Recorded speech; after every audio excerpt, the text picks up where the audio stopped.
In a cozy therapist's office, there's a teenager named Max who really wants to be like everyone else. But there's a twist. He can't.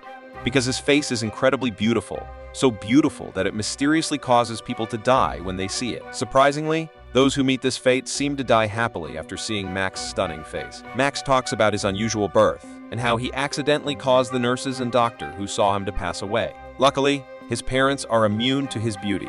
Scientists have even confirmed that Max's face triggers hormones that make people die instantly. To protect him and others, his family moved to a small town and took many precautions like homeschooling Max. However, this left Max feeling alone, socially awkward, and with an unusual hobby, embroidery. One day, Max's therapist doubts his story and makes him reveal his face. Suddenly, a strange noise interrupts them, and Max's parents enter the room to find the therapist dead and Max quickly covering his face again. The police step in, warning Max's parents that these incidents can't be dismissed as accidents and advising Max to be more careful or face jail. While the adults talk, Max sees a brick, hinting at a dark idea. At home, Max's parents worry about his loneliness and ask his only friend, Dan, to sign him up for a dating app, which greatly annoys Max. Alone in his room, Max asks Dan to use the brick to remove his deadly beauty, but Dan is too distracted by his dating app notifications, leading Max to smash the phone and, unintentionally, get what he wished for. In the hospital with his mother, Max's family considers hosting an exchange student to be Max's friend. Max strongly disagrees, but can't find another distraction.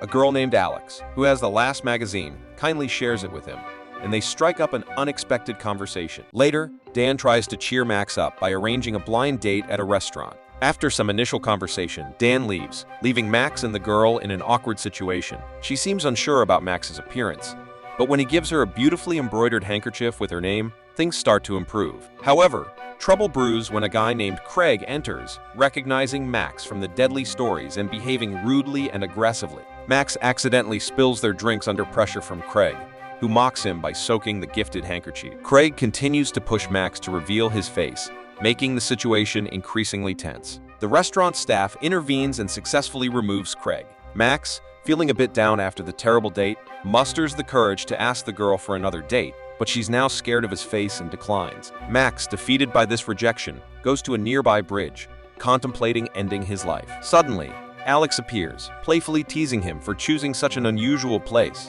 This sparks a conversation about their lives, candy, and Max's dream of swimming in a tub filled with jelly beans. To distract Max from his problems, Alex invites him to join her on a bus trip to a retirement home. There, they meet Rosemary and Esther, two lively elderly ladies facing terminal conditions. Despite their health challenges, they have a lovely time sharing tea, snacks, and stories. They discover that Esther is trying to write a final book, but Alzheimer's disease makes it tough. After leaving the retirement home, Alex walks Max home, and he hopes they can meet again, but Alex declines. Later, Max confides in his friend Dan, who encourages him not to give up. Since Max can't find Alex on social media without knowing her full name, Dan suggests hanging out in the places they've seen her before. That night, Max channels his emotions into an embroidery design inspired by the bridge incident. The next morning, Max returns to the bus stop and realizes that Alex purposely missed her ride. Although she's initially cautious, Alex agrees to have fun together. They purchase plenty of jelly beans and fulfill Max's dream by filling his bathroom with them. Prompted by this experience, Alex confesses her wish to swim in a river of jello. While enjoying the candy bath, Max finally shares with Alex the truth about his deadly face, although she had already suspected it from the stories. In return, Alex reveals she has a rare cardiovascular disease that makes her allergic to endorphin. Excitement triggers inflammation, leading to heart enlargement. She wears a monitor under her jacket to track her heart size and explains that her body rejects emotions. Currently, she's on experimental medication to address the issue.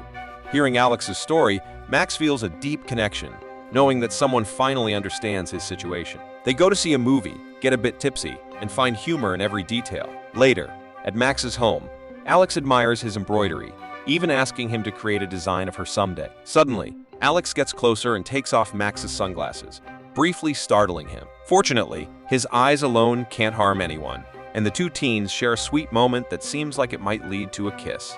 Sadly, Max's parents arrive at that moment, interrupting the atmosphere. Although they quickly separate, the parents can tell what's going on and are shocked. Max's mother is thrilled that her son has finally met a girl and even hugs Alex. The parents also introduce them to Yu Shen, an exchange student who will be living with them from now on, along with her cat. She's not very social and often avoids spending time with her family. Even when they have dinner, she prefers to order her own food and eat by herself. Max and Alex become close friends and frequently visit a retirement home to enjoy tea and play games with Rosemary and Esther. One day, they decide to go on a camping trip, but Max argues with his parents who want him to take Yushen along. The next day, the group going into the forest includes Max, Alex, Yushen, Dan, and Dan's latest date. Yushen keeps to herself, but the rest have a great time exploring and taking photos. When Alex accidentally hurts her hand, Max uses his face bandages to help wrap her wound, which makes Alex's heart race a bit. In the evening, they set up camp, and Dan and his date seek privacy under a blanket while Yushen sleeps. Max decides to do the same with Alex,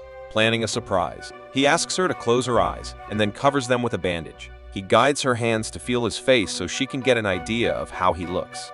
During this moment, Max confesses that he unintentionally caused the death of a girl who broke the rule and peeked while he was unveiling his face. To comfort him, Alex kisses him before they leave the blanket. A few days later, Alex calls Max to say they can't meet because she needs to help her mother with some chores at home. Meanwhile, Max's mom asks him to get rid of their old Christmas tree. Max, with Dan's help, takes it outside. While they are busy, Yushen is smoking, and she accidentally sets the tree on fire. Trying to put out the fire, Dan burns his hands, and they rush him to the hospital. After Dan gets medical treatment for his hands, the boys try to leave but unexpectedly encounter Alex and her mom. It turns out Alex had lied about where she was and had been there all day. When they try to introduce themselves, Alex tells her mom that they're just co-workers from the retirement home, and they leave without saying much more. The next day, Max goes shopping with his dad, trying to figure out how to tell if he's in love. His dad notices that Max has feelings for Alex but thinks she might not realize it, so he advises Max to tell her directly. Later in the day, Max and Alex spend time together again. Alex explains she had to lie the previous day because her mom doesn't want her to have friends, fearing too much excitement could harm her. Her mom only likes the retirement home because it's a quiet place. They visit the retirement home and learn that Rosemary is dying. In her room, they see Rosemary being kept alive by machines, which upsets Alex. She believes people should have the choice to pass away with dignity. Alex asks Max to show his face to Rosemary so she can find peace in her final moments. Initially unsure, Max eventually agrees, and Rosemary peacefully passes away. After this incident, Alex stops responding to Max's messages, leaving him confused about what to do. His parents try to give advice, but it leads to an argument, so Max leaves to meet Dan. Dan shares exciting news. There's a party at the local school, and he thinks Max should go, even though he's homeschooled. Max feels too anxious to take action, so Dan takes his phone and invites Alex to the dance. With no immediate response, Max goes to Alex's house to ask why she's been ignoring him. Alex confesses that the experimental medicine isn't working, and her heart is still growing. They argue about her pushing him away, but Max remains supportive. Eventually, Alex agrees to go to the dance with him. On the day of the party, Alex surprises Max with funny costumes from an adult store. She'll be a maid, and Max will wear a dog mask and horn as a horn dog. At the school, they have a great time dancing and flirting. The music starts fast and catchy, but switches to a slow, romantic tune that brings them closer. This intense moment makes Alex's heart beat dangerously fast, leading to a nosebleed. She rushes out to tend to it, while Max hangs out with Dan and his date. Their moment is disrupted when Craig, seeking revenge, approaches them. Jealous of Dan dating his ex, Craig grabs Max and takes off his mask, causing Dan's date to die instantly. Panic ensues, and the police arrive to arrest Max, putting a bag over his head. As he leaves, Max notices Alex being taken away in an ambulance. That night, Max is held in a cell.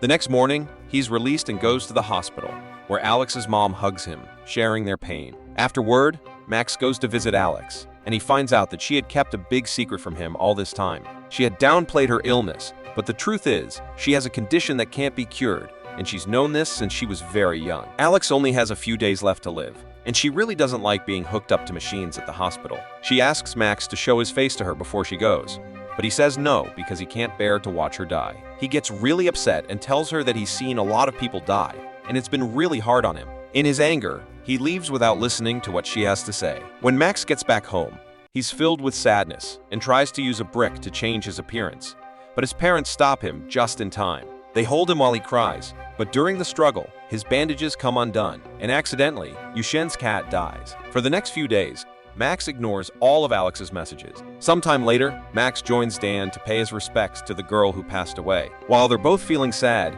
Dan also scolds Max for not being there for Alex. and this makes Max realize that he might miss his chance to say goodbye. The next day, Max goes to the hospital to see Alex, and he decorates the wall with his embroidery as a way to say sorry. He shows her a design he made that represents her. Alex's condition gets worse, so Max lies down next to her, takes off his bandages, and they both close their eyes. They share a kiss, expecting the worst. But when Max opens his eyes, he's surprised to see that Alex is still alive. However, she's so happy to finally see the real Max that her heart can't handle it, and she passes away. At least she has a smile on her face, remembering the time she spent with Max. Later, Max goes to Alex's funeral, feeling incredibly sad because she was the only person who ever cared about him. After that, he goes to the bridge with an envelope that has Alex's name on it. Inside, he puts Jello powder and throws it into the river to make her dream come true. After Alex's death, Max goes back to therapy and starts doing the things that Alex taught him. He keeps visiting the retirement home to be with Esther.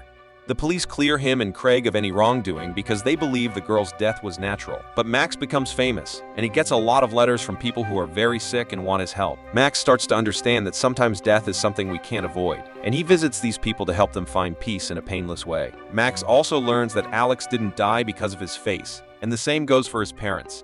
It turns out that true love gave her immunity.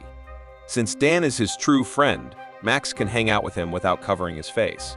But he has to be really careful because one day he forgets to put his bandages on, and when he opens the door, Craig dies accidentally. Thank you for watching, and please subscribe Mango Recap for more video like this and help the channel grow.